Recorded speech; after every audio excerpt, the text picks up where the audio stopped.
जेके media देखने वाले सभी दर्शकों का एक बार फिर से बहुत बहुत स्वागत है और सभी को हर हर महादेव। आज हम बड़े ही जरूरी विषय के ऊपर चर्चा करेंगे।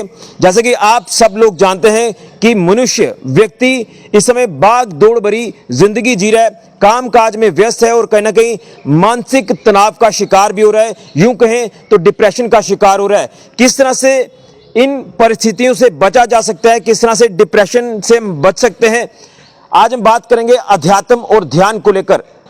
किस तरह से अध्यात्म की तरफ हमें जाना है और किस तरह से ध्यान लगाना है और इन दोनों में क्या अंतर है, इसी के ऊपर आज हम चर्चा करेंगे। हमारे साथ मौजूद हैं श्री महंत परशुराम गिरी जी महाराज। इनसे जानने की कोशिश करेंगे और ये संदेश इनका आपके तक पहुंचाने की कोशिश करेंगे। महाराज जी, आपको हर हर महादेव।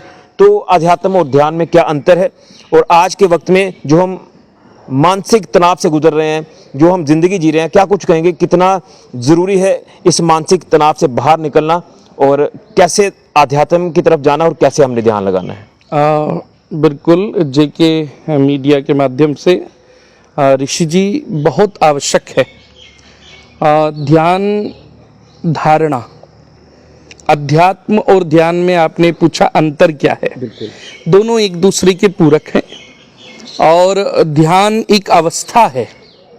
जब हम ध्यान करते हैं तो एकाग्र चित्त होकर के हम ध्यान करें और अपनी भ्रकुटी पर किसी भी चीज वस्तु को केंद्र बिंदु करके, जैसे गुरुर वाक्यम सदा सत्यम, ध्यान मूलम गुरु मूर्ति, गुरु महाराज के स्वरूप को ध्यान के मूल में मान करके और जो गुरु महाराज द्वारा प्रदत्त मंत्र है उसका जप करते रहें।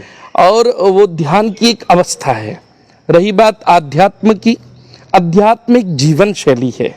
अध्यात्म पूरे सनातन का ओरा है। जैसे कहते हैं कि अरे व्यक्ति बहुत आध्यात्मिक है। आध्यात्मिक मतलब उसके अंदर सत्य निष्ठा है, ज्ञान है, ध्यान है, विवेक है, पुरुषार्थ है, परमार्थ है, सबसे प्रतीति करता है, सबसे अच्छा मिलजुल करके जीवन जीने की शैली से चलता है, उसको कहते हैं अध्यात्म। जो भक्ति की ओर अग्रसर है, जो ज्ञान ध्यान विवेक व पुरुषार्थ की ओर अग्रसर है।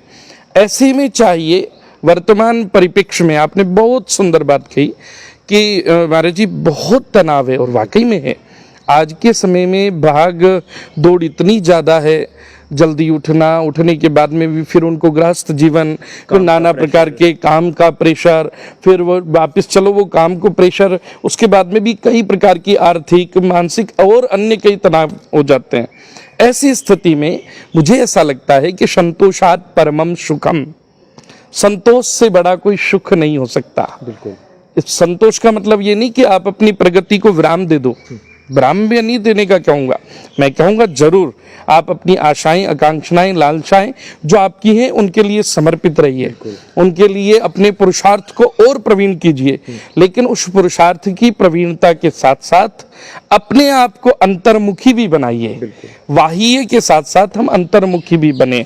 हम जैसे बाहर से हमारे पास धन आ गया, वैभव आ गया, सुख आ गया, समृद्धि आ गई, बड़ा अच्छा सा भवन बन गया, एक अच्छी सी गाड़ी हो गई, एक समाज में एक अच्छा सा एक आपकी पोजीशन आपने तैयार कर ली, फिर भी आप दुखी हैं, तो फिर उस धन का क्या लाभ, उस मकान का क्या लाभ जहां आपको चैन की सुख की नींद भी नहीं आ रही है। इसलिए इसी को आध्यात्मिकता कहते हैं। अगर हम गुरु महाराज के सानिध्य में सनातन संस्कृति को पहचानेंगे, यहाँ कण कण में अध्यात्म है, यहाँ जितना अध्यात्म तो आपको कहीं मिलेगा ही नहीं। ये वो सनातन है जो कण कण में, रज रज में परमात्मा की अनुभूति करता है, जहाँ प्रकृति में परमात्मा की अनुभूति की जाती है। इसलिए बस मैं तो इतना ही आह्वान करूंगा कि आप एकाग्र चित्त होकर के और दिन भर जो भी आपने किया है उसका पूरा मंथन करें कि आज मैंने इसमें से क्या अच्छा क्या बुरा, फिर जो बुरा है उसको धीरे धीरे त्याग करने का विचार करें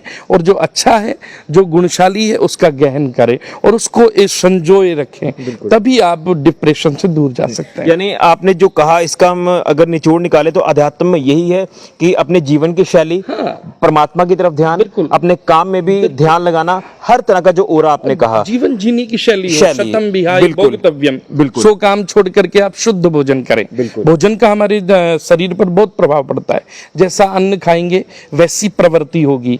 शतम विहाय भोगतव्यम, सो काम छोड़ करके शुद्ध भोजन करो।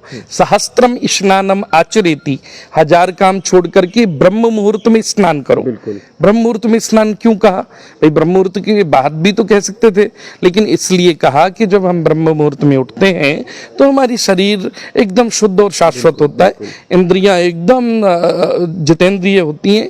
और जब उठते हैं तो कई लोगों को देखते हैं कि सूर्य भगवान के बाद उठते हैं, मतलब सूर्य आ जाते हैं, नारायण सूर्य भगवान प्रकट हो जाते हैं और तब वो सो करके उठते हैं। अब आप विचार करो, जब सो करके व्यक्ति उठेगा तो वो निद्रा में होगा, उस निद्रा के ऊपर जब सूर्य भगवान की किरणें पड़ेंगी तो निद्रा और आलस्य का और प्रमाद का जो वेग है और बढ़ जाएगा, पूरा दिन मलिनता में जाएगा। इसलिए शास्त्र कहते हैं कि सहस्त्रम स्नानम आचरेति, आप ब्रह्म मुहूर्त में उठिए, ब्रह्म मुहूर्त में स्नान कीजिए। तीसरा बताया लक्ष्यम विहाय तातव्यम, लाख काम छोड़ करके दान और पुण्य कीजिए। फिर चौथा बताया कोटि त्वेक्ता हरि भजेत, हरि का स्मरण कीजिए। तो ये कुछ जीवन जीने की शैली है। हम प्रातःकाल जल्दी उठें, नित्य कर्म करें, पूजन करें, अर्चन करें, वंदन करें, अपनी सनातन संस्कृति को पहचानें और ध्यान भी करें। ध्यान क्या है? ध्यान यही ध्यान है कि हम हर चीज का ध्यान रखें। अरे ध्यान करोगे कहाँ से जब आपको अपना स्वयं का ध्यान नहीं है, आपको स्वयं का भान नहीं है, आपको स्वयं के ऊपर आपकी अपनी जितेंद्रियता नहीं है, आपका मन बुद्धि चित्त स्थिर नहीं है। तो मन बुद्धि चित्त को स्थिर करने के लिए अध्यात्म की महती आवश्यकता है और उसके मूल बिंदु में सदगुरुदेव हैं। गुरु महाराज की कृपा से ध्यान हमें प्राप्त होता है। चलिए गुरुजी, आपने बड़ी ये जरूरी बातें बताई हैं। तो महाराज जी हमारे साथ मौजूद हैं, तो इन्होंने साफ तौर पर कहा कि अपने जीवन जीने की जो शैली है उसे भी बदलना होगा। आप सुबह जल्दी उठें, जल्दी स्नान करें, अपने घर के काम करें, फिर अपने जो दफ्तरों के काम काज हैं, जो भी आपके काम रोज के रहते हैं उन्हें करें और एक टेंशन फ्री माहौल में आप अपना काम करें। उससे अध्यात्म जो है वो आपका और ज्यादा, आप कह सकते हैं कि अध्यात्म की तरफ आप और जाएंगे और ध्यान तभी लग पाएगा जब आप फिजिकली मेंटली स्ट्रांग रहेंगे, अपने आप को पूरी तरह से फिट रखेंगे, तब जाकर आप ध्यान लगा सकते हैं। ये अंतर है ध्यान और अध्यात्म में। लेकिन अध्यात्म ठीक होगा तो आपका ध्यान लगेगा, ये महाराज जी की तरफ से कहना है। और इस वीडियो को आप ज्यादा से ज्यादा शेयर करें। जो लगता है कि लोग डिप्रेशन का शिकार हो रहे हैं, काम काज में फंसे हैं और वो चाहते हैं कि थोड़ा सा हम अपने आप को फिजिकली मेंटली स्ट्रांग रखें, रिलैक्स करें, तो अध्यात्म की तरफ आप जाएं। जीवन जीने की शैली आप बदलें। अगर आलस्य आप कर रहे हैं, लेट उठते हैं, तो उसका फिर जीवन जो वो कहीं ना कहीं आलस्य से भर जाता है और दिन का अगर देखें तो वो कहीं ना कहीं दिन आपका काफी मलिन रहता है। जिस तरह से महाराज ने भी कहा, तो पहले अध्यात्म और ध्यान, ये दो चीजें जिंदगी में आप जो वो अपनाएं, आपका जीवन धन्य हो जाएगा और आपको एक ऊर्जा का संचार आपके अंदर होगा जो कि आपके लिए काफी ज्यादा लाभदायक होगा। यह है आज के वक्त की अगर भाग दौड़ भरी जिंदगी की बात करें तो उसमें अध्यात्म और ध्यान की काफी ज्यादा आवश्यकता है। फिलहाल के ऋषि खजुरिया, जेके मीडिया के लिए हर हर महादेव।